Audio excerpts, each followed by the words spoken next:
Hello everyone, Dr. Ed. Today we'll talk about dual antiplatelet therapy management during the preoperative period. For non-emergency, non-cardiac surgery, if the patient has a bare metal stent or drug-eluting stent, it is recommended to defer planned surgery until at least 6 months after the stent was placed. If the patient cannot wait 6 months, and the risks of delaying surgery outweigh the benefits, we recommend a minimal duration of dual antiplatelet therapy for 4 to 6 weeks, at least 6 weeks when possible, and 4 weeks if delaying surgery outweighs the benefits of stent thrombosis. And in many cases, DAPT can be continued in the perioperative period. Some surgeries such as neurosurgery, posterior eye surgery, or prosthetic surgery, where the risk of major bleeding may be greater than the risk of stent thrombosis, we will want to hold one of the antiplatelet agents. And aspirin should be continued through the perioperative period, and majority of the surgeries can usually be done safely on aspirin.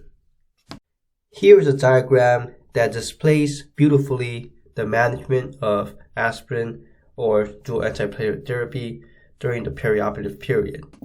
Let's say if the patient is only on aspirin, and if it's an emergent surgery, then proceed to surgery.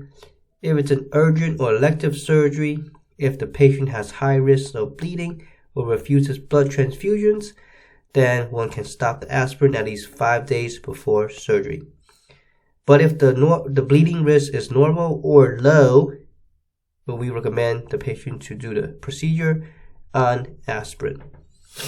If the patient is on dual antiplatelet therapy, and if it's an emergent surgery, then proceed to surgery. If it's an urgent surgery, then we can stop a P2Y12 inhibitor before surgery. So these include either ticagrelor, clopidogrel, or prasugrel, and continue aspirin.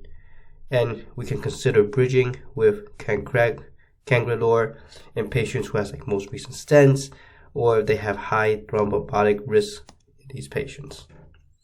And if it's an elective surgery, then delay surgery if possible, or stop P2Y12 inhibitor if the risk of delaying surgery outweighs the benefits, but we continue aspirin. So the bottom line here is, if we can continue aspirin, then we continue the aspirin. This is my reference. If you thought this video was helpful, please like, subscribe, and look out for my next video. Thank you for watching.